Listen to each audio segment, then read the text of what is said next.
Welcome back to more new mission, the Emblem. So last time we took down Lucarodi after a million misclicks on my first attempt, anyway.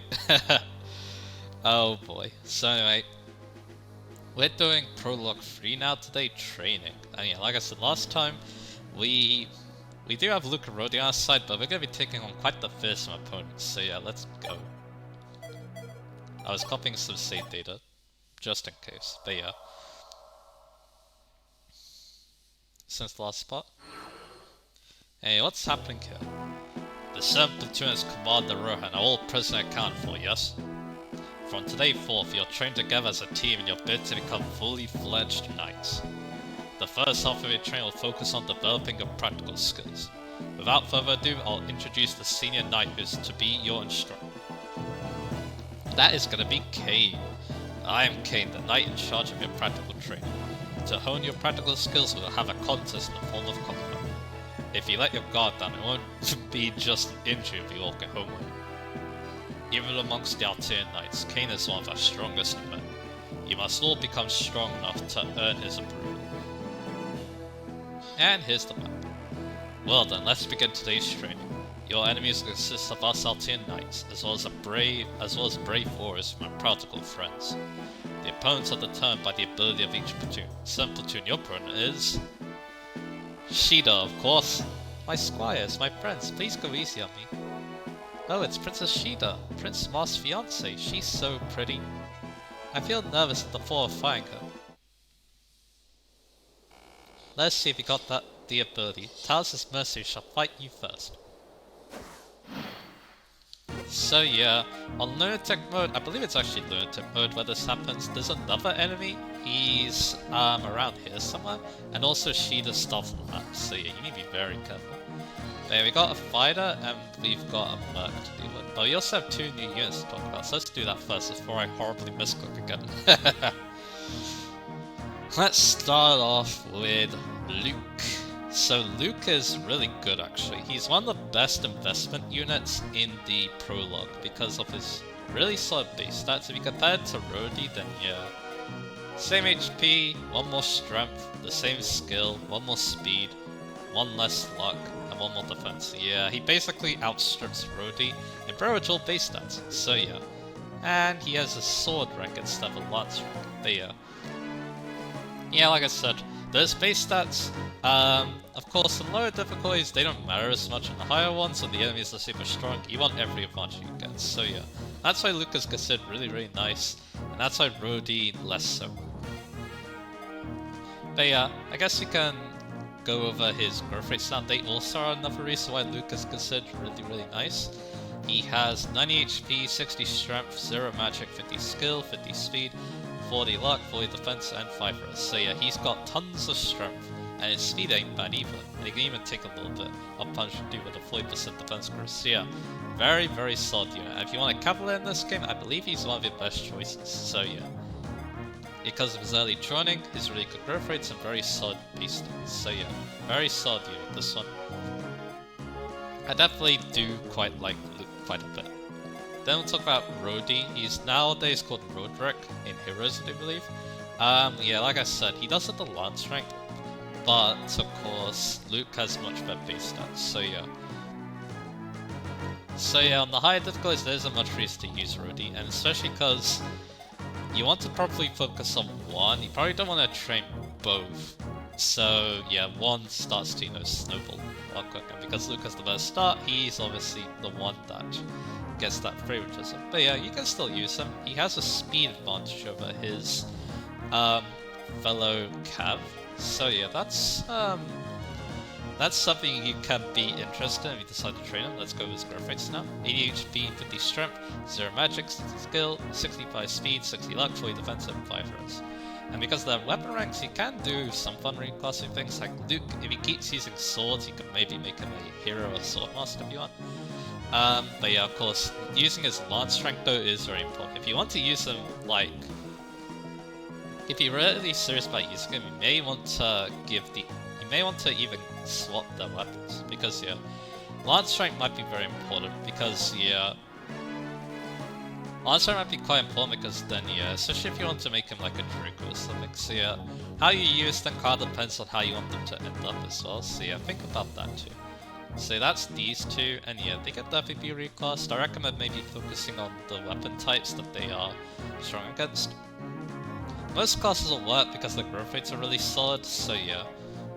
Any like physical class that makes use of their good weapon rank will do pretty good, so yeah. Like yeah, I can also see Swordmaster being very fun because Swordmaster can be useful because it's high speed cut. But anyway, how should we handle this? Let's see the battle performance of Y units. So Rohan one-rounds the fighter, that's good to know. What about the mech? He always one-shots it, but the issue is the accuracy. So yeah, what we should probably do first is Rohan tries to one-round the fighter. So let's see. And yeah, he was able to, because yeah, again, the avoid formula is still really low in this game. So yeah. And now we can team up on this guy. And yeah, like I said, if Luke is considered the best unit, we probably should give this skill to him. And yeah, with both these two, they can do it. Alright, I'm also curious about him. He also does enough to weaken him, so yeah, let's do it. And yeah, I'll use the sword here, because why not? He starts with a sword. I should mention, he missed an eye one, so I guess it's going to Ruby then. I should mention one thing about this game too. Let's talk about something about weapons. Weapon weight is no longer a thing. Just like in Awakening actually, so yeah, that is another like, that's like another thing that this game influenced for Awakening, not just like the Avatar and the Casual one.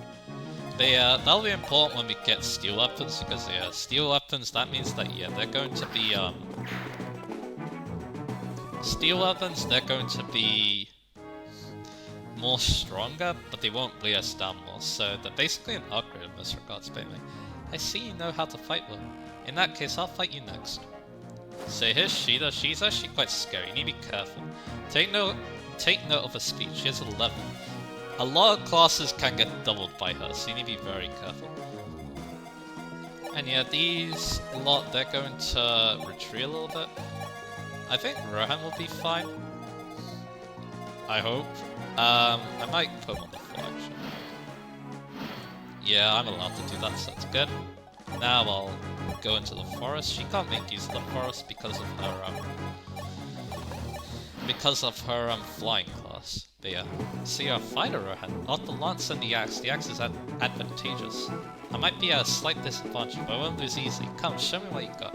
She does comment on what class you're using. If you're an archer, for example, she'll comment that yeah, she is weak to arrows. But anyway, I'm gonna give this to Rohan too, because I guess as like a way to look forward, I'm actually not planning to use any of these units, although I'm kind of sad about that.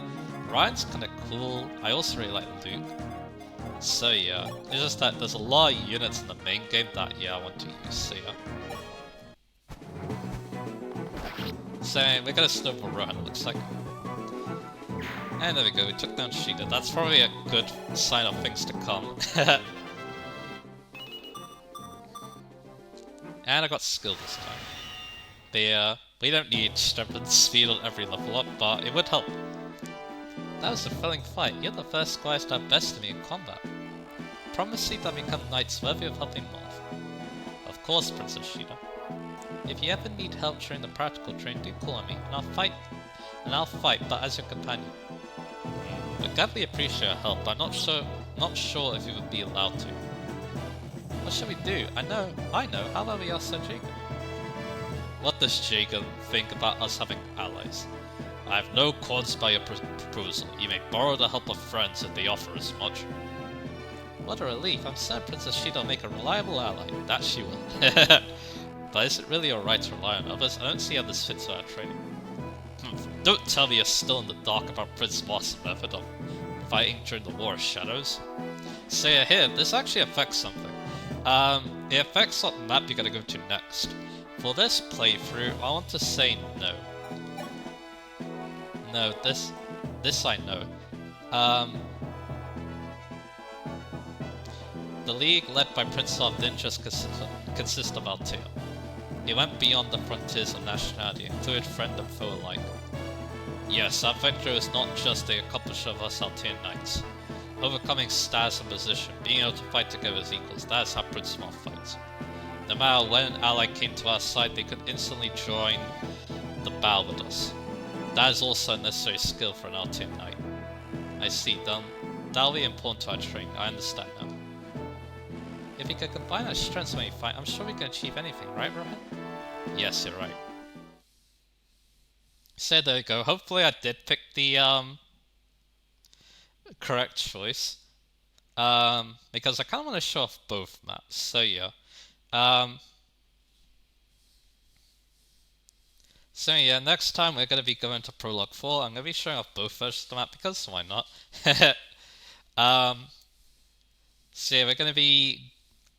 we also have Sheet on our side now after the finger combat. So yeah, I'll talk about her a little bit in the next episode. So yeah, look forward to all of that, and I'll see you guys again for that.